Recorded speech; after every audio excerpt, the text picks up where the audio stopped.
BFM Business, Intégral Placement, le Club Immo.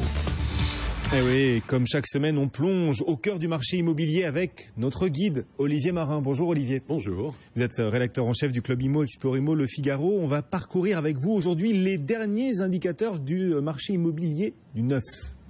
Le neuf, plus que jamais dans le rouge, à la lumière des résultats communiqués ce matin par la Fédération des promoteurs immobiliers qui tenait sa conférence de presse sur les résultats de l'année 2013 et les perspectives 2014. On peut dire que la situation est plutôt préoccupante. C'est le moins qu'on puisse dire. Alors, côté vente, bilan 2013, tout d'abord, si la promotion privée a vendu 74 000 logements neufs, c'est stable par rapport à 2012, mais c'est en net recul depuis 3 ans, puisque si on regarde dans le rétro, eh bien en 2010, il y avait eu 115 000 ventes, en 2011, 95 000, et donc en 2012 et 2013, 74 000. Badaboum. C'est une seconde année consécutive, un très bas niveau par rapport aux chiffres des 20 dernières années.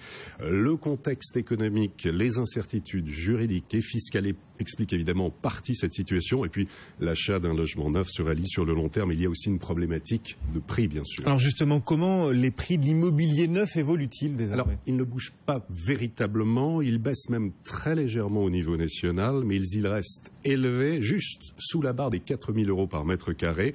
Prix moyen d'un logement neuf en Ile-de-France, 4 500 € par mètre carré.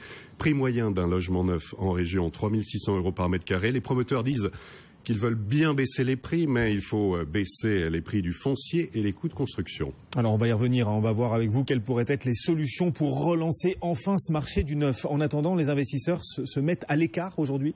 Oui, et c'est évidemment ce qui inquiète les promoteurs, les investisseurs qui ne sont pas au rendez-vous, et ce sont, on sait que les investisseurs dans le privé qui permettent aussi avant tout de construire des logements.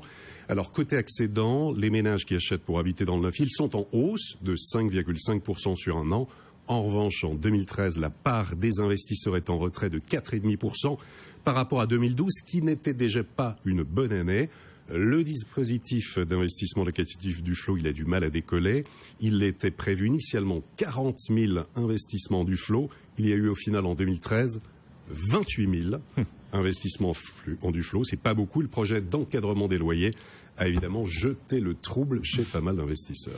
Alors justement, est-ce qu'on peut dresser quelques perspectives, Olivier? Est-ce que l'on voit un petit peu mieux ce qui se profile pour le logement neuf en 2014? Ah ben c'est clair, la Fédération des promoteurs immobiliers annonce le risque d'une année noire en 2014, une véritable année noire. Les indicateurs avancés, que sont les permis de construire obtenus donc l'an dernier en 2013 et les mises en vente sont très mauvais.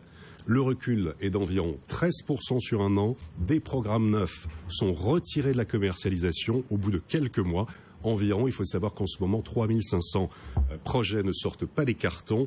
Les ventes donc devraient reculer en 2014 entre 10 et 15%, ce qui veut dire à peine 65 000 logements neufs vendus cette année. Ça s'appelle un immense gâchis.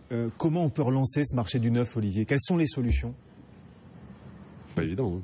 Alors évidemment, les promoteurs demandent en priorité de libérer des terrains constructibles. Ils demandent de réduire les normes, de faire baisser les coûts de construction. Alors François Hollande avait dit, il faut qu'on le fasse. Il y a un objectif à 10% d'ici 5 ans. Les promoteurs disent, nous, on est prêts, ça peut aller très vite, on peut être prêt début 2015, attendons de voir. Ils en appellent en tout cas à la mobilisation de tous. Quels sont les autres leviers de la relance? Question posée à François Payel, le président de la Fédération des promoteurs immobiliers. Oui, il était votre invité cette semaine au Club Immo, Explorimo, Le Figaro. On l'écoute. Alors je crois que l'accession à la propriété a été un peu le parent pauvre de ces 2 dernières années. Il ne s'agit pas de revenir forcément à une stratégie tous propriétaires, ça je crois que c'est pas le sujet. En revanche, l'accession à la propriété, qui est aussi une réponse à une espérance, à un besoin des Français, doit être mieux traitée. On voit bien que le PTZ aujourd'hui, notamment pour des raisons de contraintes budgétaires, a été ciblé majoritairement sur le premier et le deuxième décile de revenus. Il est sans doute arrivé à la limite de son efficacité, et je pense qu'il faut repenser une vraie politique d'accession à la propriété. Allez, cette interview qu'on retrouve bien évidemment en intégralité sur le site lefigaro.fr, rubrique immobilier, ou bien encore sur le site explorimo.com. On passe maintenant, Olivier, à l'actualité de l'ancien avec les tout derniers chiffres qui concernent La location. La location, autre indicateur, s'appuyant sur des statistiques de 900 agences, c'est le réseau Century 21 qui a dressé un baromètre de la location. Alors selon lui, les loyers ont augmenté en moyenne en France de 0,6% l'année dernière, c'est-à-dire moins que l'inflation, 0,7%. Parmi toutes les surfaces des biens mis en location, c'est le 2 pièces qui est le logement le plus loué au sein du réseau. Sa part représente 39% du marché. Les locataires sont en majorité des jeunes, 49% à moins de 30 ans, mais ils quittent moins vite leurs foyers familiaux, c'est ce que souligne l'étude. De plus en plus de Tanguy. En 10 ans, le loyer d'un 2 pièces est passé en moyenne, en 10 ans, donc de 489 à 559 €. Les cadres, les professions libérales et les commerçants se détournent depuis 2 ans de l'investissement locatif. Et puis, il faut compter plus de 1 000 € aujourd'hui en moyenne pour louer un 2 pièces à Paris. À Lyon, le loyer moyen d'un 2 pièces est de 544 €. Et à Marseille, il se situe à 576 €, c'est-à-dire presque 2 fois moins cher qu'à Paris. Ouais, 2 mondes sur ce marché immobilier. Il y a Paris et le reste de la France. Maintenant, vous allez quand même nous faire du bien, Olivier. Le marché immobilier, c'est un beau marché. Et comme chaque semaine, vous nous emmenez visiter un bien de prestige, un bien somptueux vendu tout récemment. Oui, vous auriez pu d'ailleurs peut-être l'acheter. Alors on est dans la capitale, on est à Paris, on est dans le 3e arrondissement. On est avec un appartement d'une surface de 165 mètres carrés dans un hôtel classé de la rue du Temple, entre cour et jardin. On est au 2e étage avec ascenseur. Alors, les images sont magnifiques. Pour ceux qui sont en radio, BFM Business est à la télé aussi. On découvre les images, ça donne envie. Alors c'est un appartement qui comprend un salon traversant de 50 mètres carrés, salle à manger, cuisine américaine, 3 chambres. Un bien vendu récemment par Daniel Féot pour 2,5 millions d'euros. Ouais, j'aurais pas pu me l'acheter alors. Avec Cédric tous les deux. Et l'acquéreur est un Français. Ouais, moi, je dirais un Américain. Eh bien, c'est un Français. Bon. Victoire cette semaine. Ouais, je crois que c'est ma 2e victoire depuis le mois de septembre. C'est pas cher payé.